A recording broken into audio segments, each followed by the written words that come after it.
Well, good morning, guys. Pastor Steve here. Just wanted to share a brief meditation with you this morning. Today I've been meditating in Psalm 91. So I wanted to read a couple verses for you this morning from Psalm 91, verse 1 through verse 5, verse 4, verse 1 through verse 4. The one who lives under the protection of the Most High dwells in the shadow of the Almighty. I will say to the Lord, my refuge and my fortress, my God, in whom I trust. He himself will deliver you from the hunter's net, from the destructive plague.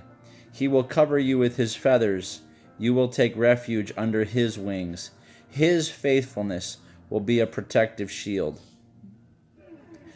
Right now, there's a lot of Christians that have been reading and meditating on Psalm 91, and this opening is just so wonderful and so powerful.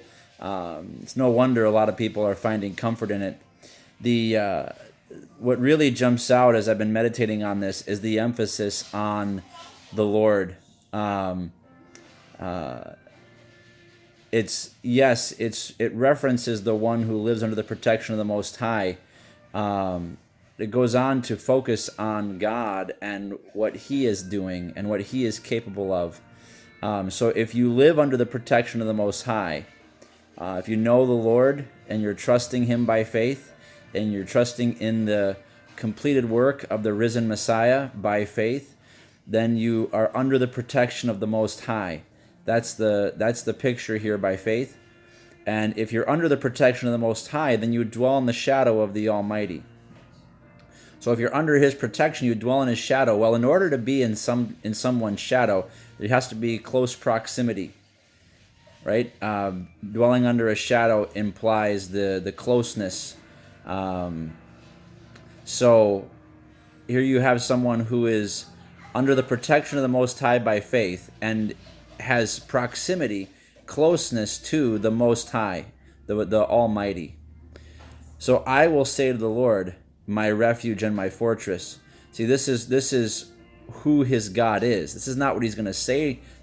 He's saying, this is my God. What I'm saying to you is, you are my refuge, you are my fortress, you are my God in whom I trust. This is an incredibly wonderful and powerful statement in that what is he saying to God as he dwells in the protection and the close proximity to God? He's saying, God, you are my fortress. You are my refuge. You are my God, and I'm trusting in you. You know, when you go before the Lord in confidence because of being under his protection, being close to him, what do you say? Most of the time, as believers, we say lots of things about our needs and our desires and our plans and our goals and our dreams and how we think God could do a better job at what he's doing. But here the psalmist says, what I say to God as I dwell under his protection and in close proximity to him, I say, my refuge and my fortress, my God, in whom I trust. What a great example of how to come before the Lord in recognition of who he is. Now, he says he himself will deliver you from the hunter's net, from the destructive plague. So God will do this. This is not a question. It's a statement. He will do this. If you are his by faith and you're dwelling next to him by faith, because that is your proximity, your closeness to him, this is what he will do to you. This is not a statement of please do it. This is a foregone conclusion. He himself will deliver you from the hunter's net, from the destructive plague. The hunter's net there is a reference to a cleverly laid trap.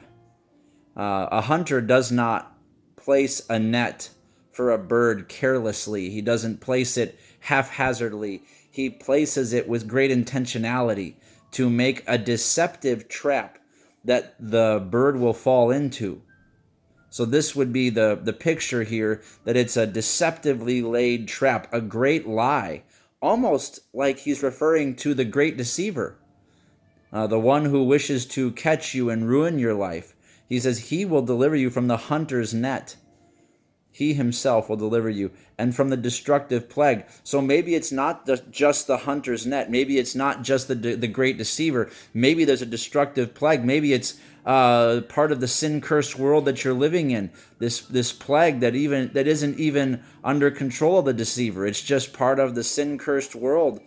God will deliver you from both the deceptive net of the great deceiver, as well as from the plague that comes as a result of sin.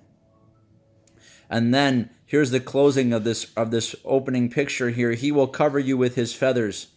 You will take refuge under his wings. His faithfulness will be a protective shield. Once again, this is an incredibly beautiful foregone conclusion here. This is who God is. The picture here is that when he's delivering you from the hunter's net, he's delivering you and keeping you close to him. You are with God. He is there present. He's covering you with his feathers. His wings are your refuge, and his faithfulness, not your faithfulness, his faithfulness to you will be your protective shield. So what an incredibly encouraging psalm, speaking of who God is and what he is going to do. The challenge then for the believer is, how do you come before God? Do you come like the psalmist when he says, this is what I will say to the Lord. I will acknowledge who he is and how incredible that is. Or do you come before the Lord waiting for him to agree with your opinion of what he should do?